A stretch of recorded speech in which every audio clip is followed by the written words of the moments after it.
eu vou gravar em áudio e vou mandar para vocês em áudio, tá? Deixa eu compartilhar a tela aqui.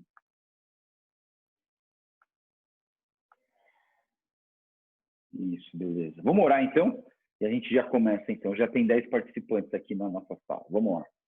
Senhor Deus, muito obrigado, Pai. Muito obrigado por poder voltar aqui a fazer os nossos estudos. Obrigado por poder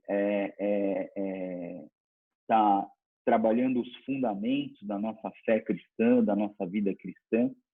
E nós queremos louvar o Teu nome e Te agradecer por tudo que o Senhor é nas nossas vidas. E pedimos, Deus, que o Senhor fale aos nossos corações nesses minutos que a gente vai estar aqui, estudando coisas tão importantes da nossa fé cristã.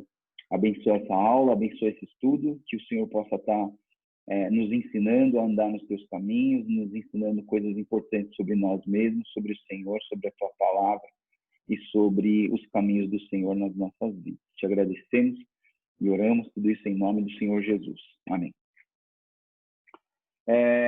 Esse final de semana eu tive pregando em Londrina, num retiro de jovens, e a gente cantou muito uma música. Não sei se vocês conhecem a música do Eu Vou Construir. A música fala assim: eu vou construir minha vida em Ti, Tu és meu fundamento. E aí eu achei muito legal esse refrão, porque a gente está estudando os fundamentos da fé cristã, né? E essa música, ela fala assim, que a gente vai construir a nossa vida, a gente constrói em cima de alguma coisa, em cima de um fundamento. E o fundamento que a gente tem na nossa vida é Jesus Cristo, é a rocha eterna. E quando a gente estuda esse livro dos fundamentos, as bases da fé cristã, os 20 fundamentos de todo cristão precisa entender, a gente está formando uma base forte para que, em cima dessa base, a gente possa construir alguma coisa, construir um movimento, construir um projeto evangelístico, construir uma vida missionária, construir uma vida familiar que agrada ao Senhor, uma vida estudantil que honra o nome do Pai, sabe? Tudo que a gente constrói em cima de alguma coisa, mas muitas vezes a gente não presta atenção na base das nossas vidas, né? Que é o fundamento. Então, esse livro, graças a Deus, está trabalhando com a gente essa questão do fundamento. Às vezes, algumas aulas são chatas, né? Mas, assim, eu queria que a gente pudesse pensar e entender que sem esses conceitos básicos da fé cristã, a gente ficaria vulnerável a construir a nossa casa sobre a areia e não sobre a rocha, né? Então, a gente vai estar falando sobre isso. Hoje a gente vai falar sobre... Opa, calma aí.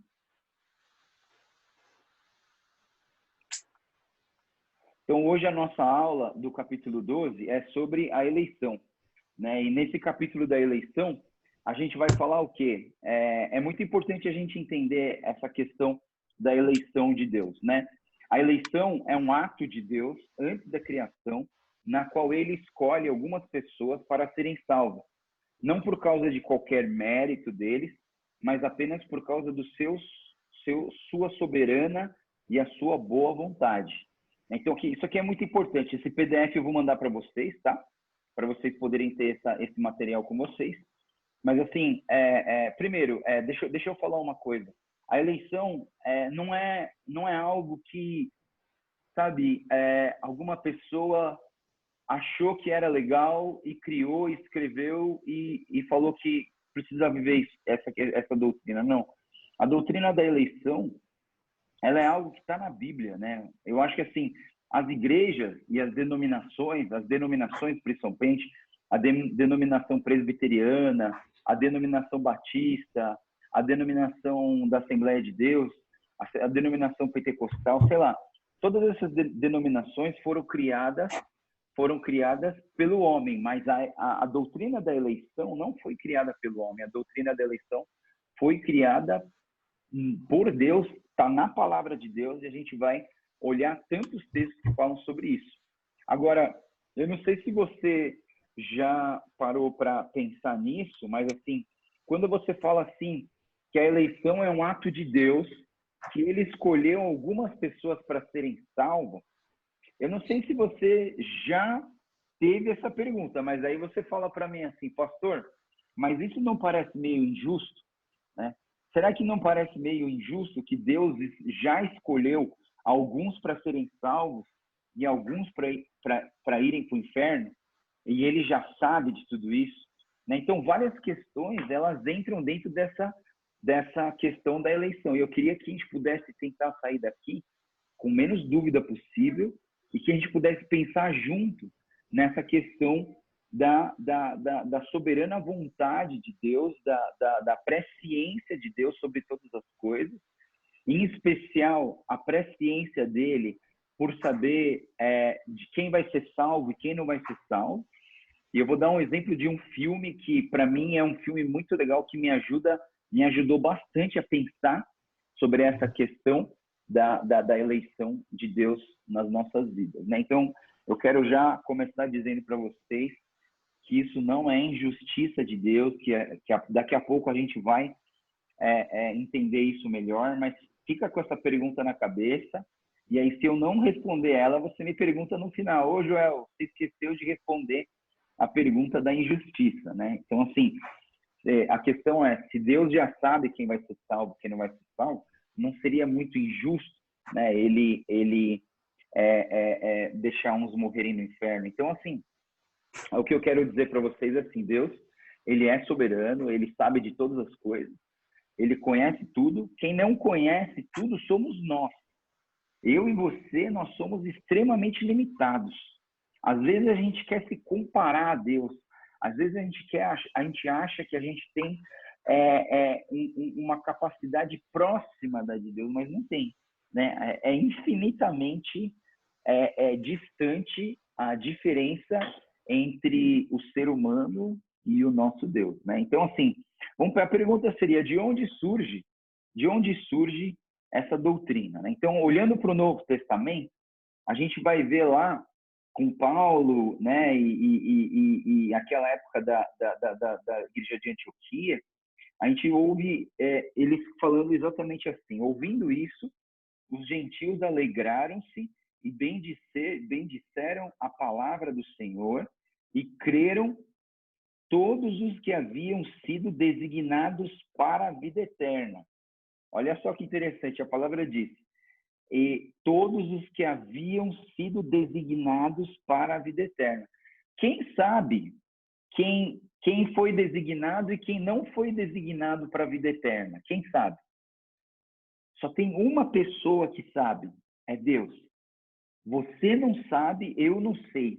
E já que eu não sei e você não sabe, qual que é o nosso papel aqui na Terra? Nosso papel aqui na Terra é continuar vivendo e buscando uma vida com Deus todos os dias. Porque seria muito fácil se você, tendo a certeza que você já vai ser salvo, aí você vive do jeito que você quiser, entendeu? Já estou salvo mesmo, Deus já me predestinou para ser salvo, então não preciso me preocupar em fazer o bem, não preciso me preocupar em ajudar as pessoas, não preciso me preocupar em evangelizar as pessoas, porque Deus já sabe quem vai ser salvo, quem não vai ser salvo, né? Então, assim, é muito importante você entender isso. Quem sabe, quem tem isso nas mãos, de quem vai ser salvo e quem não vai ser salvo, é Deus, não é você e nem eu. E já que a gente não sabe, então a gente vai ter que correr atrás do prejuízo, do pecado e viver uma vida santa diante de Deus. Um dos textos mais usados para falar da eleição é Efésios capítulo 1, versículo 4 a 6. O versículo vai dizer assim: porque Deus nos escolheu, olha só que interessante, Deus nos escolheu nele antes da criação do mundo, para sermos santos e irrepreensíveis na sua presença. Em amor nos predestinou para sermos adotados como filhos por meio de Jesus Cristo, conforme o bom propósito da sua vontade, para o louvor da sua gloriosa graça, na qual nos deu gratuitamente no amado. Então, assim, Deus nos escolheu antes da criação do mundo. Deus nos escolheu e nos predestinou antes de nós existirmos, né? Eu vou fazer um parênteses aqui para explicar a questão da eternidade, né? A gente não consegue ver a eternidade, a gente não consegue entender a eternidade, né?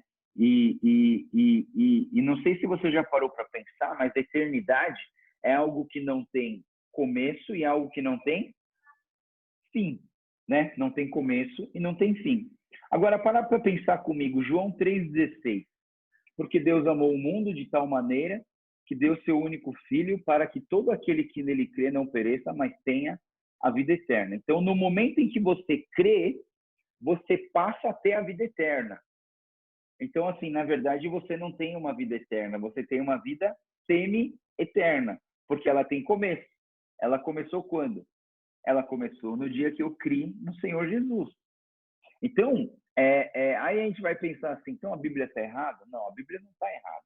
A ideia é o seguinte, aí o pensador Augustinho, grande pensador cristão, ele dizia o seguinte, não, todos nós somos seres eternos. Nós somos seres eternos, né?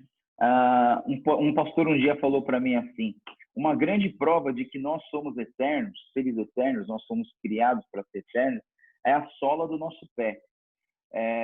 Quando você compra um tênis, a sola do seu tênis acaba, não é verdade? Você vai usando, uma hora a sola do seu tênis acaba. Eu pergunto para você, se você andar descalço, um dia a sola do seu pé acaba? Não. O que acontece? Quanto mais você anda, mais grossa fica a casca do seu pé. Então, de certa maneira, esse meu amigo, o que ele queria dizer com isso? Ele queria dizer o seguinte, que nós somos criados para ser eternos, e, na verdade, a ideia da humanidade era para ser a semelhança, a imagem de Deus, e nessa imagem e semelhança também para a gente ser eterno. Né? Então, assim, o pensamento do Augustinho, ele diz o quê? Que nós, antes de nós nascermos, nós já vivíamos em comunhão com Deus, como se o nosso espírito ele vivesse em comunhão com Deus, como se tudo já existisse, a eternidade, todo mundo já existe, todo mundo que está aqui já existia antes de você nascer.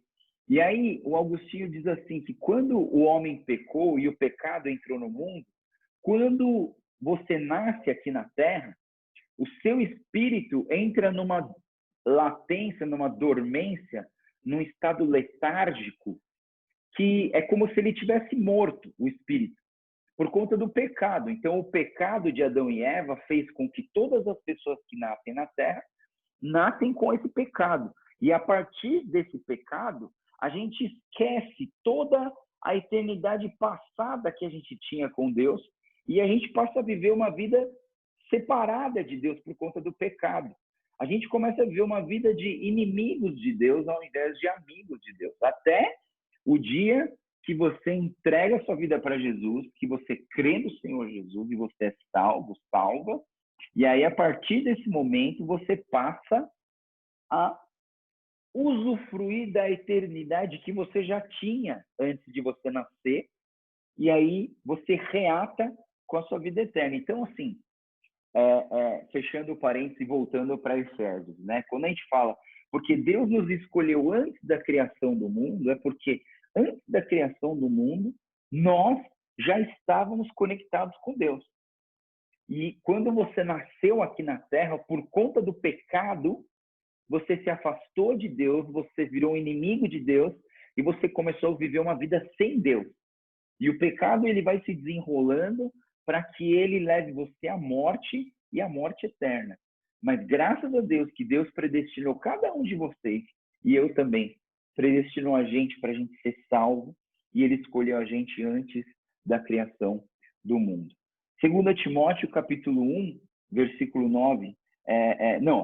Primeiro deixa eu ler esse parágrafo para vocês entenderem.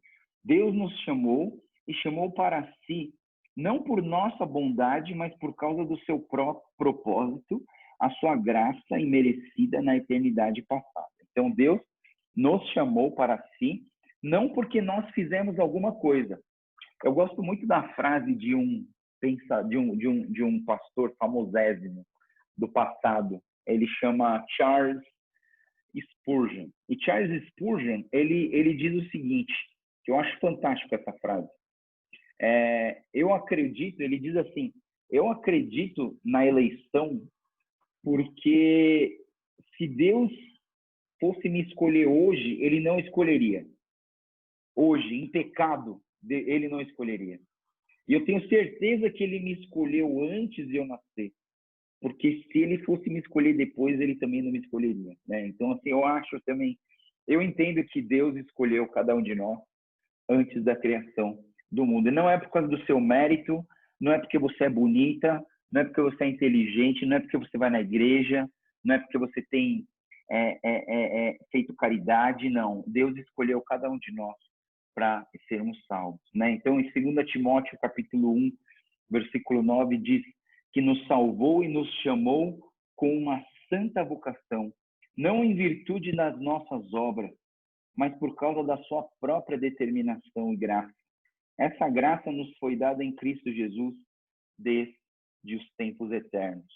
E lá em Apocalipse, sabe, lá no último livro da Bíblia, Apocalipse 17, versículo 8, ele vai dizer o seguinte: os habitantes da terra, cujos nomes foram escritos no livro da vida, desde a criação do mundo. Olha só, o nome deles já foi escrito no livro da vida antes da criação do mundo. Ou seja, Deus já sabia quem ia ser salvo e quem não ia ser salvo. Não somos nós que determinamos isso, não é a nossa bondade que determina isso, não é os nossos méritos que determinam isso, mas a própria vontade soberana de Deus é que determinou isso nas nossas vidas. Os habitantes da terra, cujos nomes foram escritos no livro da vida desde a criação do mundo. Então, assim, pessoal, deixa bem claro na cabeça de vocês. Deus é eterno e nós não fazemos ideia, nós não conseguimos entender nem 10% do que é ser um ser eterno. Nós somos seres finitos, nós nascemos, aqui na Terra nós temos relógio, nós temos calendário, nós envelhecemos, nós temos uma vida útil aqui na Terra e depois a gente vai desaparecer, a gente vai morrer aqui da Terra. Mas, assim, a questão é como fica a nossa eternidade. Como fica a nossa eternidade em Deus. Então, Deus já escolheu cada um de nós. Então, a questão é o que isso significa. O que o Deus faz é para o bem daqueles que o amam e foram chamados segundo o teu propósito. Lembra desse livro, esse versículo de Romanos? Tudo o que Deus faz é para o bem daqueles que o amam e foram chamados segundo o propósito. Quando a gente olha para todo o texto ele diz assim: sabemos que Deus age em todas as coisas para o bem. Que bem é esse? Que bem é esse?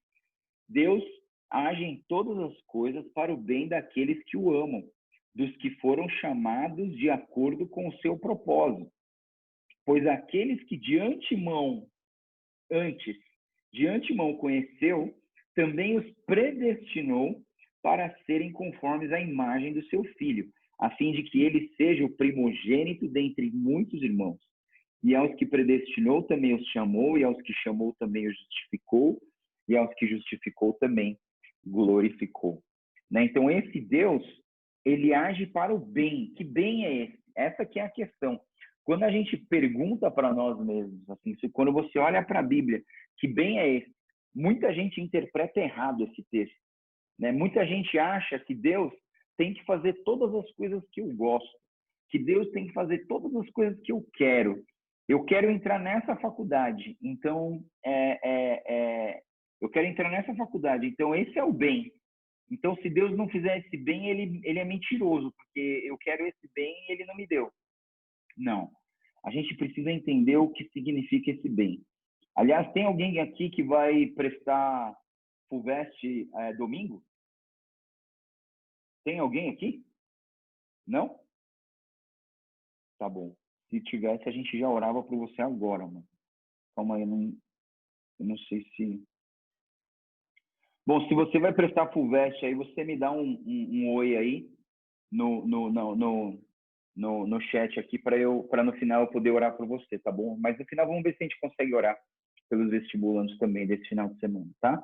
Então vamos lá, o que significa? Nós sabemos que Deus age em todas as coisas para o bem. E sempre que a gente estuda no original, que a gente estuda esses versículos, a gente entende que esse bem, na verdade, ele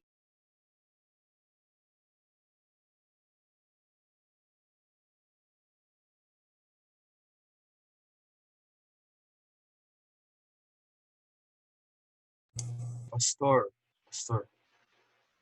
você se mutou.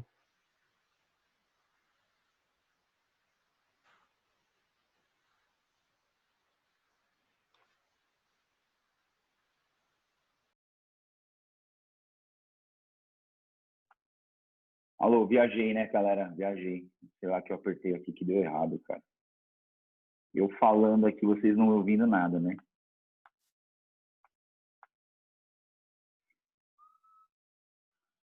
Tá bom, vamos lá. Então, estou falando do bem, né? Qual que é esse bem? O bem é esse... Calma. Acho que eu nem escrevi alguma coisa aqui.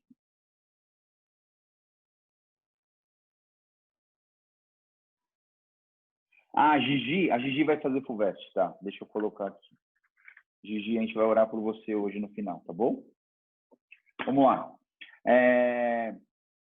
A imagem, então, o que seria esse bem, né? Tudo coopera para o bem. O bem do quê? O bem de formar em nós a imagem, a semelhança de Deus, tá? Então, eu quero que vocês pensem o seguinte: a eleição, então, é, portanto, a causa de conforto e segurança que Deus opera para o nosso bem hoje, né? Então, assim, a eleição é algo para o nosso conforto e segurança, para a gente ter esperança no amanhã. E isso opera para nosso bem hoje. Tudo isso acontecerá não em virtude das nossas obras, mas por causa da sua própria determinação e graça. Essa graça nos foi dada em Cristo Jesus desde os tempos eternos. Então, assim, tudo que acontece nas nossas vidas, né, ela vem direcionar a gente para que nós possamos nos tornar mais parecidos com Jesus. Então, o bem não é só aquilo que a gente quer, o bem não é só aquilo que a gente gosta, mas o bem também é aquilo que nos molda, é aquilo que nos lapida, é aquilo que nos direciona para Deus, é aquilo que nos faz sermos um pouco mais parecidos com Jesus. Então, quando a gente fala da predestinação, a gente tem que entender que a predestinação de Deus não nos isenta de vivermos com Jesus nesse mundo, né? Porque você pode pensar o seguinte: já que eu estou predestinado, então, assim, desencana, né? Não preciso fazer mais nada nesse mundo para ganhar a vida eterna, porque eu já fiz, Deus já escolheu. Ó, eu falo isso para vocês. Deus é Deus, você não é Deus. Deus sabe quem vai ser salvo e quem não vai ser salvo, você não. E se você não sabe, se eu não sei, o que a gente tem que fazer aqui na Terra? Continuar lutando pela nossa salvação. Continuar lutando pela nossa vida em Cristo Jesus para nos tornar a imagem e semelhança de Deus, né? Todavia, essa verdade não deve nos levar e pensar que o nosso trabalho de evangelização é sem importância. Quando Deus escolhe as pessoas, olha só essa frase: quando Deus escolhe as pessoas para serem salvas, ele realiza isso mediante os meios humanos. Então, essa escolha de Deus, existe uma mediação da humanidade dentro desse processo de mediação dos seres humanos, né? É uma coisa muito interessante que os anjos, lembra, a gente estudou os anjos são poderosos, os anjos são fortes, os anjos são inteligentes, mas Deus não escolheu os anjos para levar a mensagem da salvação para os seres humanos. Quem que Deus escolheu para levar a mensagem da salvação para os seres humanos? Você e eu. Nós é que fomos escolhidos para isso. E por isso que Paulo, ele diz assim: por isso tudo suporto por causa dos eleitos, para que também eles alcancem a salvação que está em Cristo Jesus com glória eterna. Então, assim, é nosso trabalho evangelizar, nosso trabalho levar a mensagem de Cristo, nosso trabalho levar as pessoas para experimentar o bem de Deus, para eles se tornarem imagem e semelhança de Deus aqui na Terra, né? E a Bíblia, ela diz sempre o seguinte: muitos são chamados, mas poucos são escolhidos. Então, quando a gente lê esse texto, muitos são chamados, mas poucos escolhidos, eu entendo o seguinte, que existe um chamado geral. Deus chama todos. Deus, ele quer salvar todos. Deus não quer salvar alguns. Pessoal, não leve Deus a mal.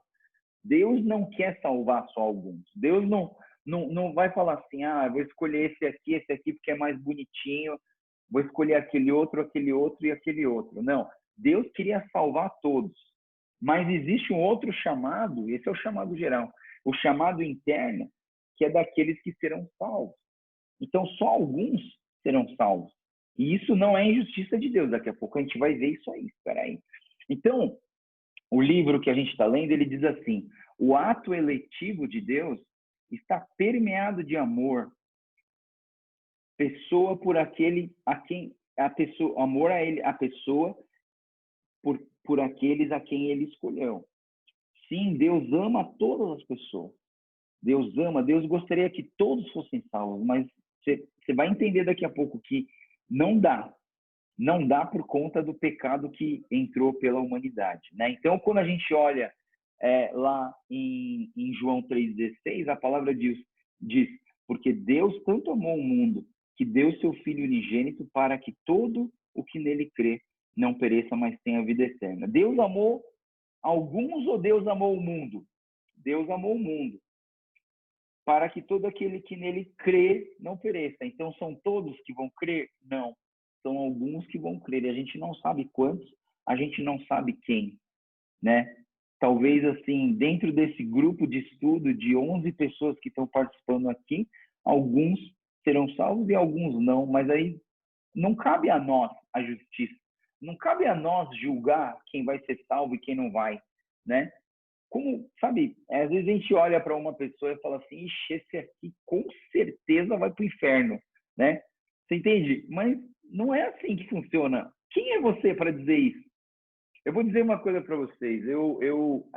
Quando eu fui ordenado pastor, o primeiro culto que eu preguei, eu fui ordenado domingo, na terça-feira teve um enterro, e o meu pastor titular falou assim, Joel, já que você for ordenado domingo, eu quero que você pregue nesse culto de enterro. Eu falei, poxa vida, pastor, tanto lugar bom para pregar, a minha primeira pregação vai ser no funeral, né? E realmente, minha pregação foi no funeral. E foi no funeral de uma pessoa que não ia na igreja, de uma pessoa que não buscava a Deus. E aí você pensa, a gente pensa assim, né? Como que a gente ora, como que a gente prega num culto fúnebre onde onde as pessoas ou a pessoa que faleceu não buscava Deus? Ou se eu como um pastor e eu falasse assim, Deus, o cara nem é na igreja, então desencana, esse aí foi pro inferno.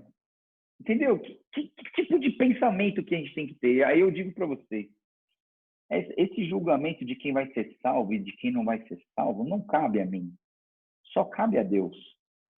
E quando eu vou num culto fúnebre, quando eu for num culto de alguém que faleceu, eu não prego para o morto, eu não prego para essa pessoa que morreu, eu prego para as pessoas que estão vivas.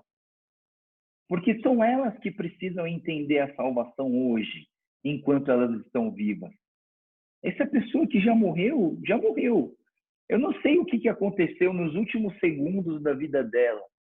Eu não sei se ela amaldiçoou a Deus e morreu, ou se ela voltou o coração dela para Deus e foi salva.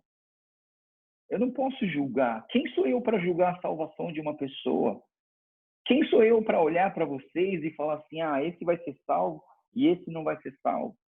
Ninguém tem autoridade suficiente para isso, né? Então, a gente precisa entender a Escritura, ela nos vê continuamente como criaturas que fazem escolhas voluntárias para aceitar ou rejeitar o Evangelho. Nós podemos aceitar ou rejeitar o Evangelho. Deus te deu esse poder de escolha. O texto diz assim, se a eleição fosse, em última instância, baseada na nossa decisão, ela diminuiria a capacidade do amor de Deus. Ela rebaixaria a sua graça, pois teríamos que ter méritos para merecer isso. Reduziria a glória que lhe é devida por nossa salvação. Então, nós aqui na Terra, nós temos que fazer escolhas. Nós fazemos escolhas todos os dias. Você acorda, você escolhe o que você vai comer, você escolhe o que você vai vestir, você escolhe para onde você vai. É claro que se você tem que ir na escola, sua mãe vai escolher por você, com certeza, né? E você vai, não tem jeito, não tem discussão nenhuma, né?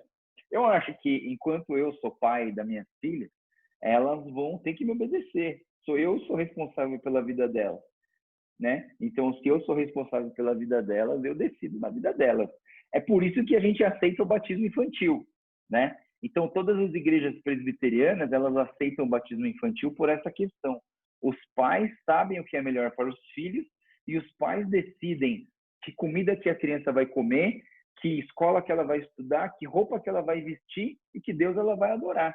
Então, por conta disso, os nossos pais decidem isso e eles podem batizar os seus filhos debaixo da ideia da nova circuncisão, da ideia de que o judeu, quando ele nasce, ele é circuncidado no 8º dia e aquilo não é só uma operação da fimose, mas aquilo é sim uma marca registrada de que o meu filho pertence a Deus, né? Enquanto meus filhos são minha responsabilidade, eu decido sobre a vida deles, né?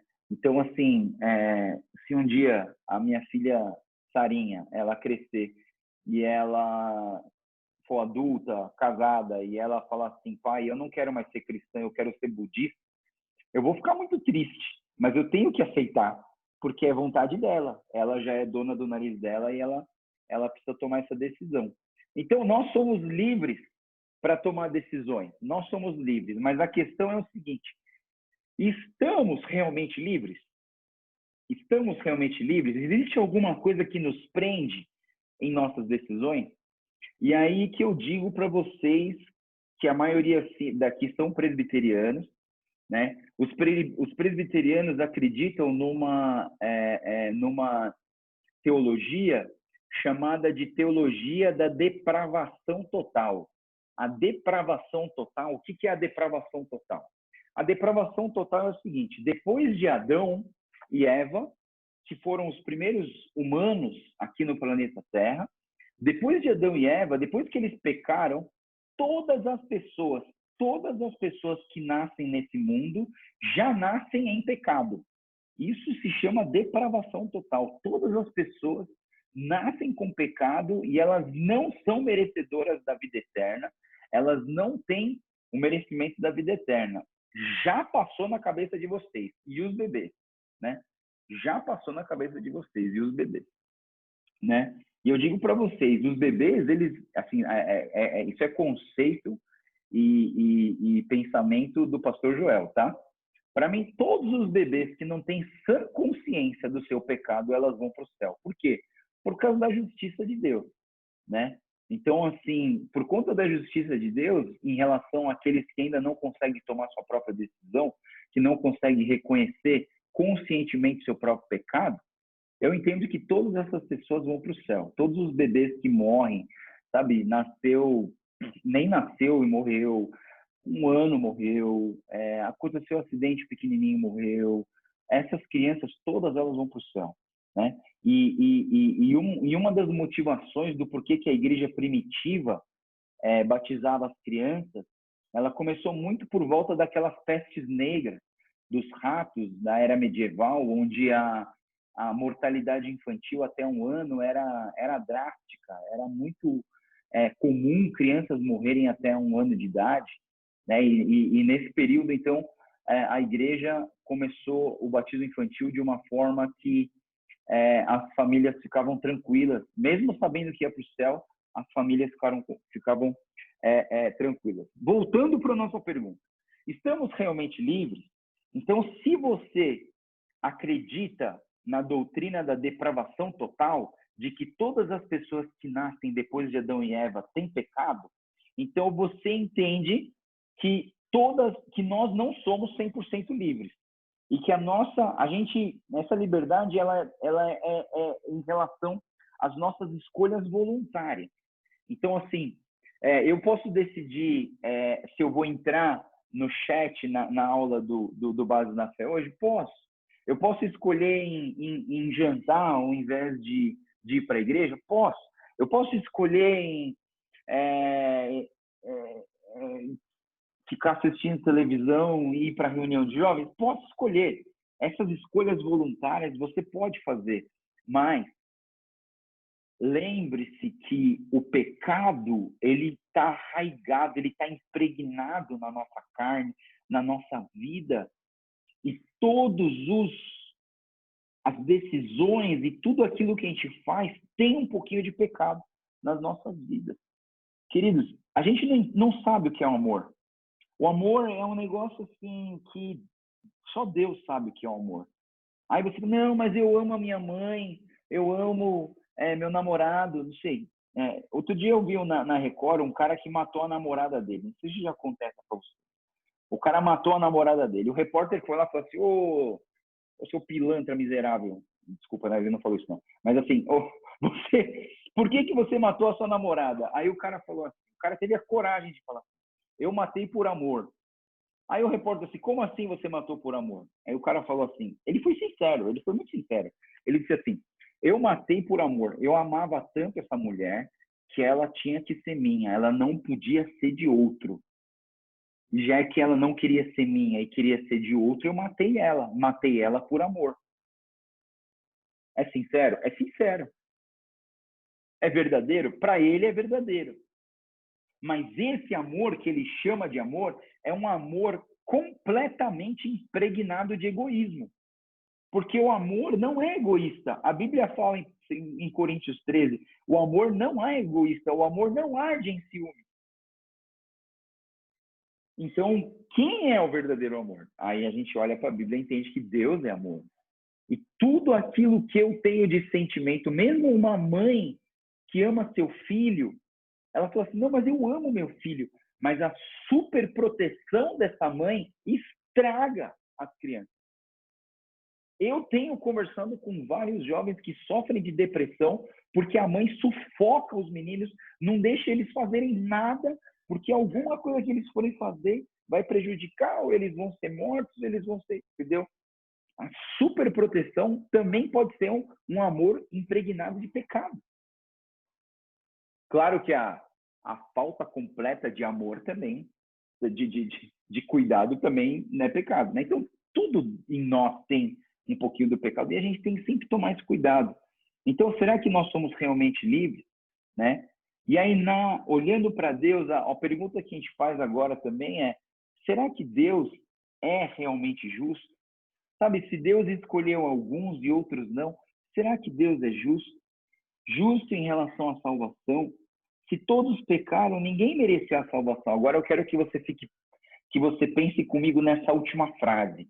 Essa última frase é uma das coisas mais importantes que eu tenho para falar hoje para vocês. Se todos pecaram, ninguém merecia a salvação. Se todos pecaram, ninguém merecia a salvação. O que eu quero dizer com isso? Quando você lê no livro e quando você pensa nessa questão, você precisa entender isso. Se todos pecaram, ninguém merecia a salvação. Então, se Adão e Eva, que era o primeiro homem, a primeira mulher, eles pecaram, todas as pessoas que nascem depois de Adão e Eva já nascem condenadas à morte. As pessoas estão condenadas à morte. Porque quando a gente lê em Romanos 9:18, diz, portanto, Deus tem misericórdia de quem Ele quer e endurece a quem Ele quer. Mas algum de vocês dirá, então por que Deus ainda nos culpa? Pois quem resiste à sua vontade? Né? Então, Romanos 9, ele vai dizer assim para a gente, mas quem é você ó homem, para questionar a Deus?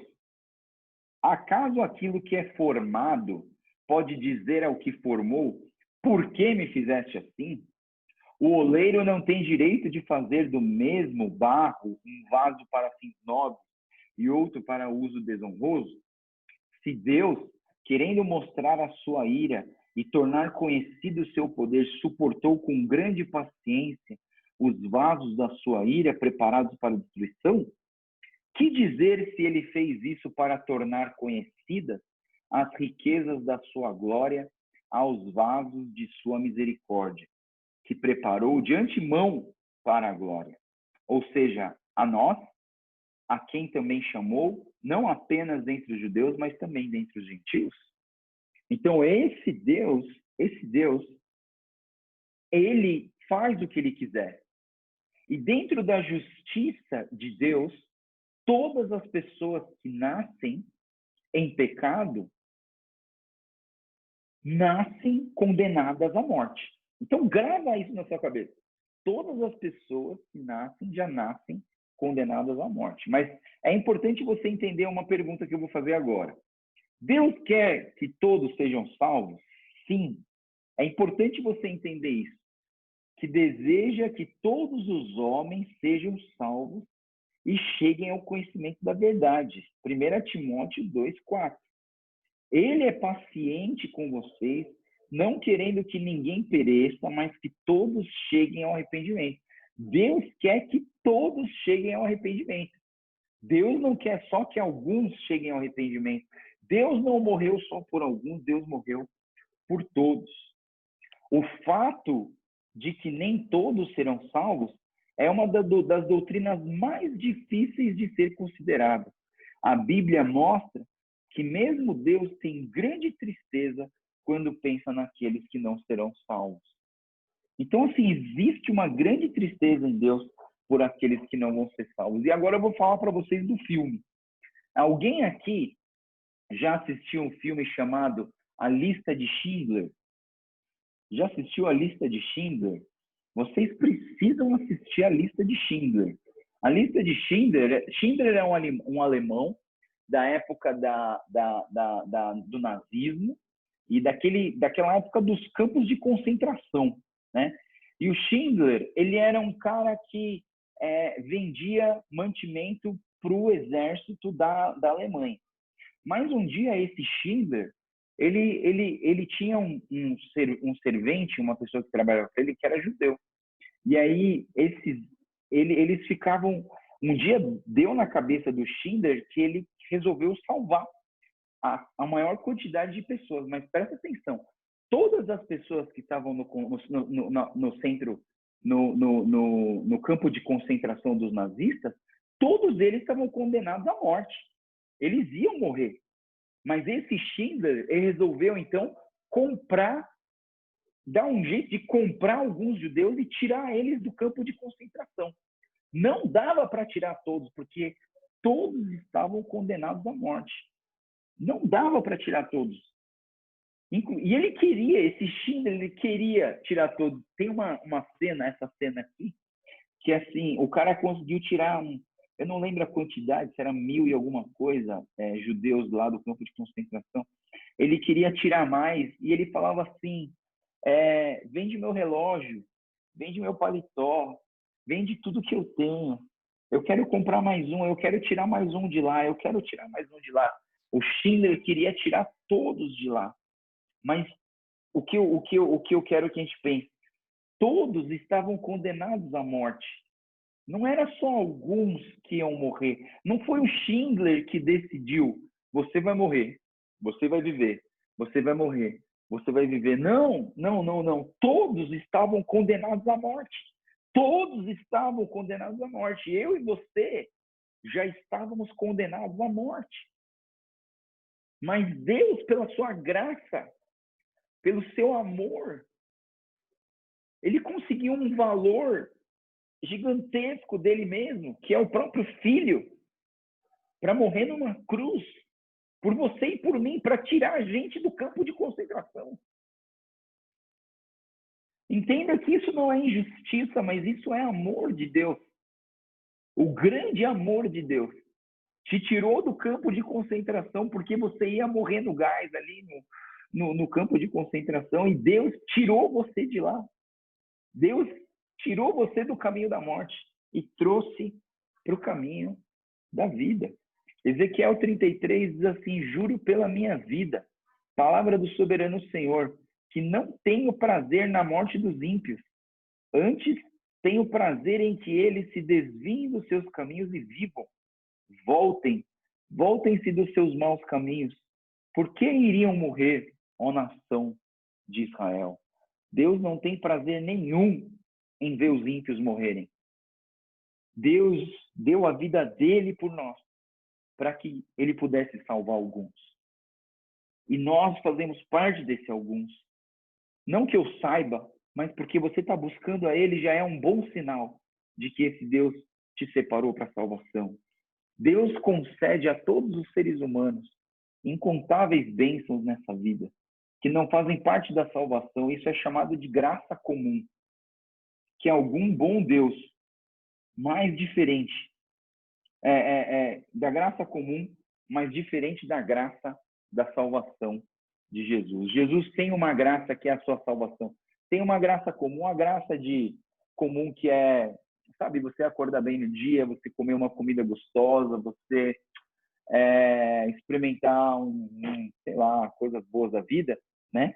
Isso é uma graça comum, mas essa graça da salvação é só para aqueles que serão salvos, né? Então, quando o texto, nesse capítulo, ele fala sobre graça comum, podemos apreciar e desfrutar da manifestação da graça de Deus por intermédio de todas as pessoas, reconhecendo que o Senhor merece o louvor e a glória e essas bênçãos.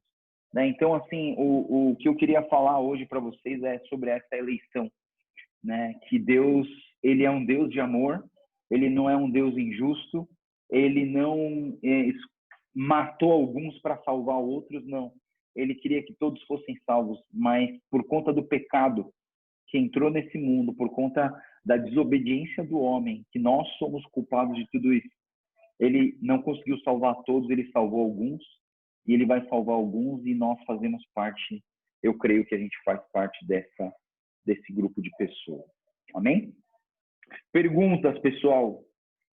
Agora abre seu microfone ou manda uma mensagem aí de pergunta para a gente poder conversar aí sobre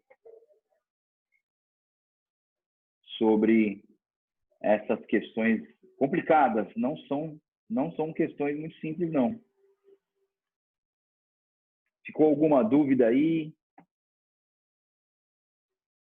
Eu sei que até para fazer pergunta é complicado, né? Até para fazer pergunta nesse assunto é complicado, né? Estou pensando em deixar uma lição de casa para vocês. Pessoal, para a próxima aula, eu vou fazer uma pergunta para vocês. Anota em algum lugar aí. Eu quero que vocês pensem nisso para a próxima aula, tá, pessoal? Eu vou responder essa pergunta depois. A pergunta é a seguinte: Jesus morreu para todos os que serão salvos, ou Jesus morreu para todas as pessoas, inclusive as que vão para o inferno? Eita, nós, o Davi fez até uma careta.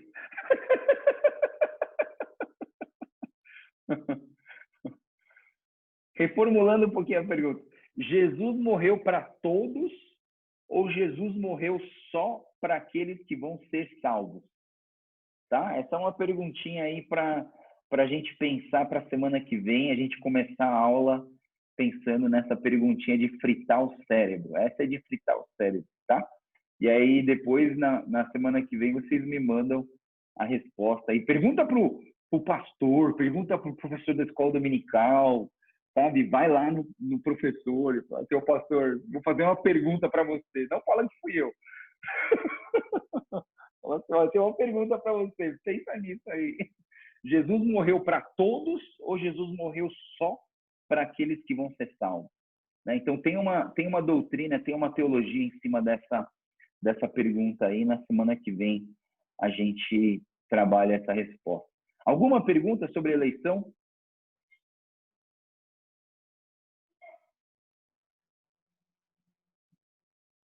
Sim, não. Vocês ficaram tanto tempo sem fazer uma aula dessa comigo aí que vocês perderam o ritmo de fazer as perguntas. Né?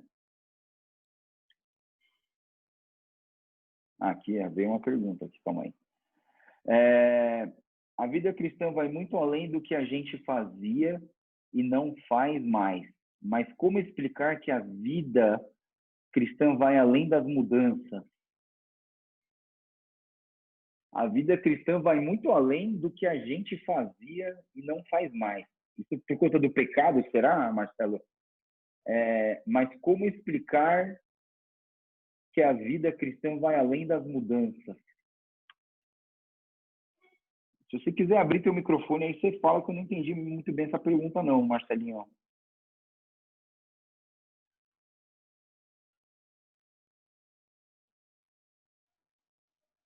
Se a vida cristã vai além das mudanças, não entendi a pergunta.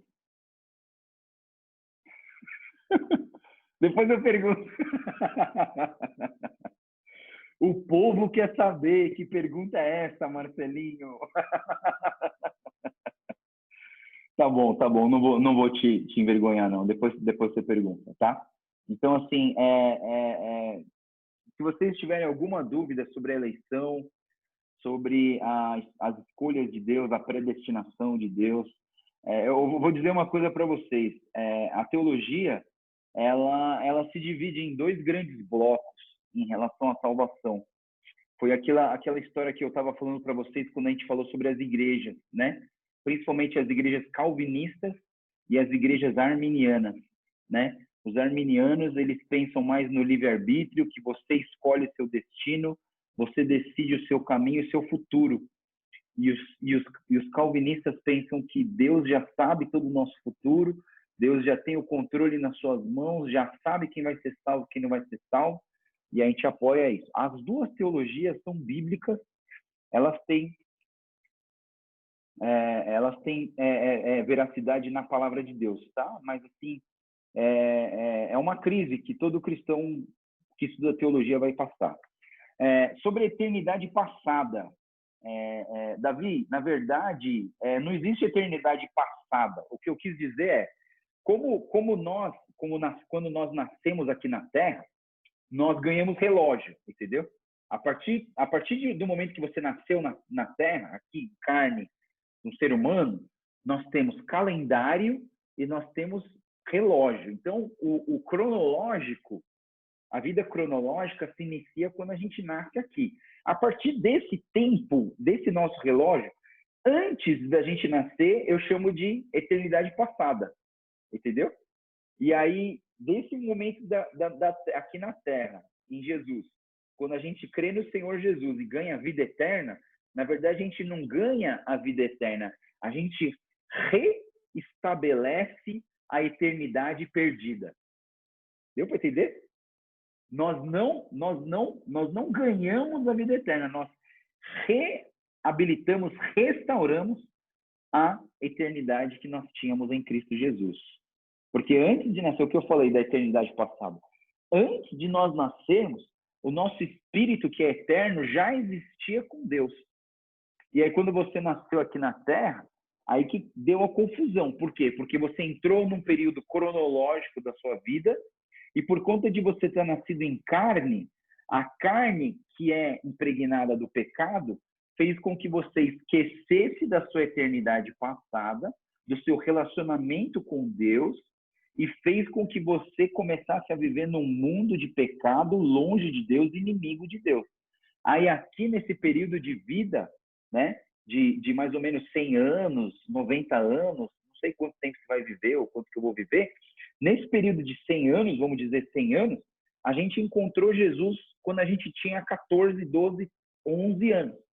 E a partir desse momento, nós reestabelecemos a nossa eternidade com Cristo Jesus. E se você não encontrasse com o Senhor Jesus? E se você, nesse período de 100 anos, não entregasse sua vida para Jesus, dissesse não para Deus, o que ia acontecer? Você também ia para a eternidade, mas você ia para a morte eterna. aí você ia experimentar a morte eterna.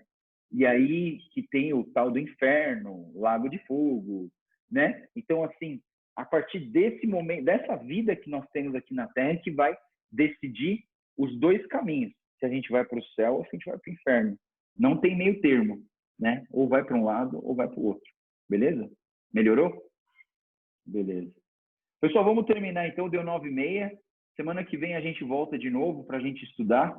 E aí a gente vai para o capítulo 13. E o capítulo 13 é muito legal. E aí fica a lição de casa, galera. Ó, essa perguntinha aí, vai lá pro teu pastor. E eu não vou esquecer de orar pela Gigi, tá bom? Vamos orar pela Gigi, pelos vestibulantes das nossas igrejas. E vamos agradecer por essa aula de hoje. Senhor Deus, muito obrigado, Pai. Muito obrigado porque a gente pode estar junto aqui, mesmo pelo esse Zoom, pela videoconferência. A gente pode estar conectados e buscando do Senhor, entendendo um pouquinho melhor sobre essas verdades tão importantes da Tua Palavra. E nós te agradecemos pela Tua presença nas nossas vidas. Eu oro que o Senhor continue falando nos nossos corações e moldando as nossas vidas. Deus, eu quero orar pela Gigi, que vai fazer vestibular esse final de semana. Eu peço que o Senhor dê muita calma, muita paz no coração dela, que ela possa estar concentrada, que ela não fique dispersa em outras coisas, mas que ela concentre nessa prova e que ela faça o melhor, Pai. Que o Senhor ajude ela nas respostas, Pai, que ela possa encontrar as respostas certas dentro desse vestibular. E oramos também por todos os nossos queridos irmãos e irmãs que vão fazer vestibular nesse final de semana, pedindo, Deus, que o Senhor os capacite, que o Senhor derrame do teu amor e da tua graça, que o Senhor abençoe, guarde e guie para que todos eles tenham um ótimo resultado, confiando no Senhor e recebendo essa cobertura de oração nossa, como irmãos de cada um deles. Pai, te agradecemos pela vida deles, em especial colocamos a Gigi nas tuas mãos. Orando tudo isso, agradecidos em nome do Senhor Jesus. Amém. Amém. Beleza, pessoal? Só quero fazer um último convite. Esse final de semana, domingo à tarde, vai ter o último Wave, né? Lá na Metodista Livre da Saúde. Se vocês quiserem ir, vai ser muito legal. A gente pensou nos vestibulandos também, por isso a gente deu uma atrasada na programação. O culto vai começar mais ou menos umas 5h30 para a galera do vestibular poder aparecer lá também, se eles quiserem, tá? Então, se fica o convite aí, não é obrigatório, só se vocês quiserem mesmo. Eu vou estar lá pregando nesse dia. Vai ser um dia bem legal, tá bom? Pessoal, Deus abençoe. A gente se vê semana que vem. E Deus abençoe a todos vocês. Tchau, tchau, pessoal.